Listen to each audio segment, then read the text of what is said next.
আজকের ভিডিওতে আমরা দুটো সংখ্যার লসাগু বা এলসিএম নির্ণয় করব। তো এটা স্ট্যান্ডার্ড প্রসেসটা কি দেখো। সবার প্রথমে সংখ্যা দুটোর আমরা প্রাইম ফ্যাক্টরাইজেশন বা মৌলিক সংখ্যার উৎপাদকে বিশ্লেষণ করব। তাহলে দেখো 18 কে যদি আমরা মৌলিক সংখ্যার উৎপাদকে বিশ্লেষণ করি, যখনই দেখবে সংখ্যার শেষে 0 বা 2 বা 4, 6 বা 8 কিছু একটা রয়েছে, তাহলেই বুঝবে সংখ্যাটাকে 2 দিয়ে ভাগ করলে মিলবে। ঠিক আছে, এরকম সংখ্যাকে বলা হয় জোড় সংখ্যা বা ইভেন নাম্বার। তাহলে 2 দিয়ে ভাগ করলে 9 দুগুণে 18, তাহলে 2 ইন্টু 9। 2 মৌলিক সংখ্যা, কিন্তু 9 এটা একটা মৌলিক সংখ্যা তো নয়, তাহলে আমরা কি করব, 9 কে আবার বিশ্লেষণ করব। 3 তিরিক্ষে 9। ঠিক আছে, আর 30 কে যদি আমরা বিশ্লেষণ করি, তাহলে দেখো 15 দুগুণে 30, আর 15টাকে যদি আমরা বিশ্লেষণ করি তাহলে আমরা পাবো 3 5 15, তাহলে 3 ইন্টু 5। তাহলে দুটো সংখ্যারই আমরা মৌলিক সংখ্যার উৎপাদকে বিশ্লেষণ করলাম। এবার দেখো উৎপাদক গুলো যেগুলো আমরা পেলাম, সবার প্রথমে আমাদের কাজ কি দেখো, যে আমরা কমন উৎপাদক, যেটা কমন উৎপাদক মানে যেটা দুটোর মধ্যেই রয়েছে। যেমন ধরো এই যে 2, এটা ওপরেও যেমন আছে এটা নিচেও আছে, তাহলে এটা দুটো সংখ্যার মধ্যেই রয়েছে। তাহলে কমন উৎপাদক গুলোকে সবার প্রথমে আমরা লিখব। ঠিক আছে, তাহলে কমন উৎপাদক হচ্ছে 2, কমন উৎপাদকটাকে লিখলাম। তারপর যেমন ধরো এই যে 3, ওপরেও আছে নিচেও আছে, তাহলে 3 ও দুটো সংখ্যার মধ্যেই আছে, তাহলে 3 ও একটা কমন উৎপাদক, তাহলে 3টাকে আমরা লিখছি। এবার দেখো এই যে 3, এই 3টা ওপরেই আছে, নিচে কিন্তু আর কোনো 3 অবশিষ্ট নেই। ঠিক, তাহলে এই 3টা কিন্তু কমন উৎপাদক নয়। কমন উৎপাদক যদি নাও হয় তাকেও আমরা লিখব। দেখো পড়ে আছে 5, শুধুমাত্র নিচেরটাতে রয়েছে, ওপরেরটাতে নেই, তাহলে 5টাও কোনো কমন উৎপাদক নয়, তা সত্ত্বেও আমরা 5টাকে লিখব। তাহলে সবার প্রথমে আমরা কি করলাম, কমন উৎপাদক গুলোকে লিখলাম। 2 এবং 3 এরা হচ্ছে কমন উৎপাদক, ওপরেও আছে নিচেও আছে। কমন উৎপাদক গুলোকে লেখার পর আমরা যারা বাকি পড়ে আছে তাদেরকে আমরা লিখলাম। ঠিক আছে, এইবার আমরা সবাইকে গুণ করে দেব। এই কটাকে গুণ করলে আমরা যা পাবো সেটাই হচ্ছে লসাগু। তাহলে দেখো 3 দুগুণে 6, 3 6 18, 5 18 90। তাহলে 90 হচ্ছে 18 এবং 30-এর লসাগু বা এলসিএম। আরো এক্সাম্পল দেখা যাক, তাহলে আইডিয়াটা একদম ক্লিয়ার হবে। কিভাবে আমরা লসাগু নির্ণয় করব সেটা আরো ক্লিয়ার হবে। আরো এক্সাম্পল আমরা দেখব। ধরো 70 এবং 50-এর লসাগু। 70 দেখো 0 দিয়ে শেষ হচ্ছে, তাহলে অবশ্যই 2 দিয়ে ভাগ করলে মিলবে। বা যদি অন্যভাবে দেখো, 7 10 কে 70, রাইট। 7 একটা মৌলিক সংখ্যা, তাহলে 7 কে আমরা কিছুই আর করতে পারবো না। 10 কে আমরা ভাঙতে পারি, 5 দুগুণে 10। এবার দেখো যে 7 5 2 প্রত্যেকেই মৌলিক সংখ্যা, তাহলে আর আমাদের কিছুই করণীয় নেই। 50 কে যদি আমরা বিশ্লেষণ করি, 5 10 কে 50, এটাকেও উপরেরটার মতো আমরা ভেঙে দেব 10টাকে। 5 দুগুণে 10 ইন্টু 2।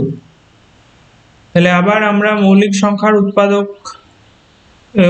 মানে মৌলিক উৎপাদক গুলো আমরা পেয়ে গেলাম। এইবার আমরা খুঁজবো কমন উৎপাদক কারা আছে। দেখো এখানে ওপরে 2 আছে, নিচেও 2 আছে, তাহলে 2 হচ্ছে একটা কমন উৎপাদক। তাহলে কমন উৎপাদকগুলোকে আমরা লিখছি। এখানে দেখো উপরেও 5 আছে, নিচেও 5 আছে, তাহলে 5 একটা কমন উৎপাদক। তাহলে কমন উৎপাদকটাকে আমরা লিখব 5 কমন উৎপাদক লিখলাম। দেখো উপরে 7 আছে, নিচে কিন্তু আর কোনো 7 নেই, তাহলে 7 কমন উৎপাদক নয়, তা সত্ত্বেও আমরা 7 কে লিখব।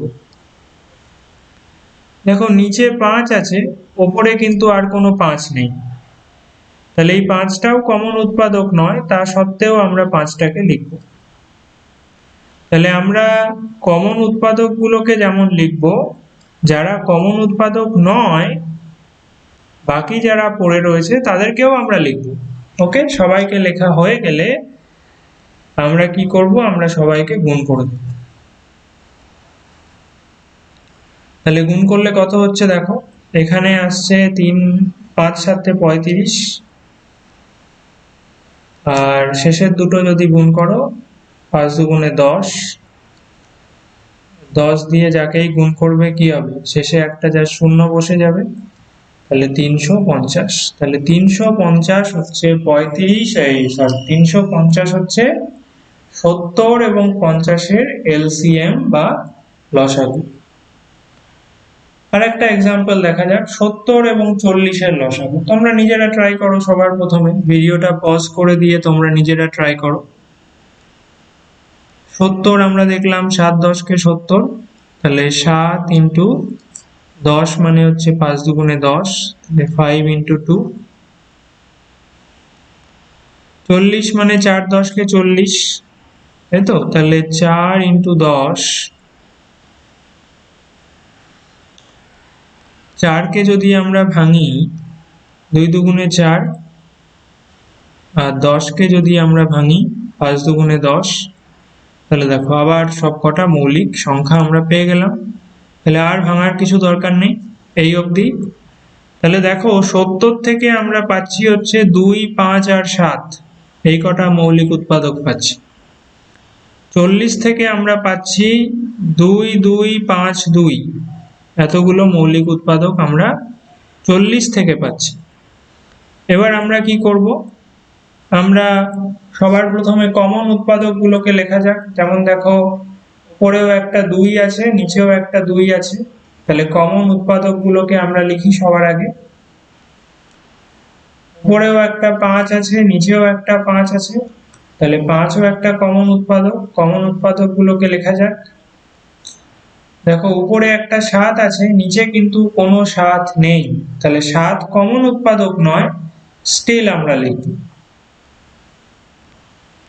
নিচে একটা 2 আছে, উপরে কিন্তু কোনো কিছুই আর নেই, সবাইকেই আমরা অলরেডি কেটে দিয়েছি। তাহলে নিচের এই যে 2টা রয়েছে শুধু নিচেই আছে, উপরে নেই, তাহলে কি করব আমরা, এটাও কমন উৎপাদক নয়, তাও আমরা লিখব। নিচে দেখো আরো একটা 2 আছে, উপরে কিছুই নেই, তাহলে এটাকেও আমরা একবার লিখব। তাহলে সবাইকে লেখা হয়ে গেল। তাহলে সবার প্রথমে আমরা কি করলাম, কমন উৎপাদক গুলোকে লিখলাম। কমন উৎপাদক গুলো লেখার পর বাকি যারা পড়ে আছে তাদেরকে আমরা লিখে ফেললাম। এইবার আমরা সবাইকে গুণ করে দেব। এবার আমরা সবাইকে গুণ করে দেব। তাহলে আমরা কি পাচ্ছি দেখো, এখান থেকে হচ্ছে 5 দুগুণে 10, আর এখান থেকে কি হচ্ছে 2 দুগুণে 4, 4 7 28, 28 আর 10 গুণ করলে কত হবে, 28-এর সাথে 10 গুণ করলে 280।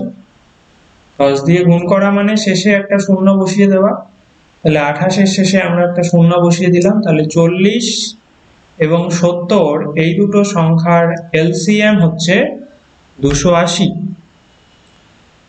Let us see another example. 42 এবং 60 এদের লসাগু বার করতে হবে।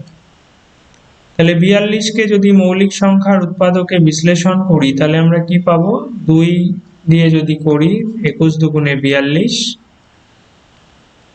আর 21 কে যদি ভাঙো 3 7 21, 3 ইন্টু 7, 60 কে যদি ভাঙো 6 10 কে 60, ঠিক। 6 কে ভাঙলে 3 দুগুণে 6, তাহলে 3 দুগুণে 6, আর 10 কে ভাঙলে 5 দুগুণে 10, 2 গুণ 5, ঠিক আছে। এইবার তাহলে আমরা সব মৌলিক উৎপাদক গুলো পেয়ে গেলাম। এবার আমরা কি করব, আমরা দেখব কমন ফ্যাক্টর বা কমন উৎপাদক কারা আছে।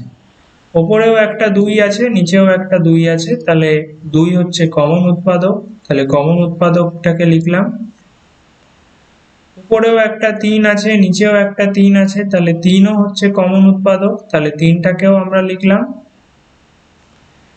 তাহলে কমন উৎপাদক আর কিন্তু নেই, দেখো আর কিন্তু কমন উৎপাদক নেই। তাহলে বাকি যারা আছে তাদেরকে লিখে দাও, মানে উপরে 7 আছে, নিচে কিছু নেই, নিচে তো 7 নেই, তাহলে 7 কমন উৎপাদক নয়, কিন্তু লিখে দাও। নিচে 2 আছে, উপরে আর কিছুই নেই, তাহলে এই 2টাকেও লিখে দাও। নিচে 5 আছে, উপরে আর কিছুই নেই, তাহলে এই 5টাকেও লিখে দাও। সবাইকে লিখে দেওয়ার পর এবার জাস্ট সবাইকে গুণ করে দাও। তাহলে সবার প্রথমে আমরা কমন উৎপাদক গুলো লিখলাম, তারপরে বাকি যারা পড়ে আছে তাদেরকে লিখলাম। তাহলে গুণ করলে কত হচ্ছে, 3 দুগুণে 6, এদিক থেকে দেখো 5 দুগুণে 10, তাহলে 7 গুণ 10 লিখতে পারি এটাকে। 6 7 42 আর 10 420, 420। তাহলে 42 এবং 60 এর লসাগু হচ্ছে 420। ওকে, সো দ্যাটস ইট। এইভাবেই দুটো সংখ্যার লসাগু নির্ণয় করতে হয়। এর পরের ভিডিওতে আমরা দেখব যদি 3টে সংখ্যার লসাগু বার করতে বলে, একই প্রসেস, স্টিল আমরা কিছু এক্সাম্পল প্র্যাকটিস করব। ওকে, see you in the next video.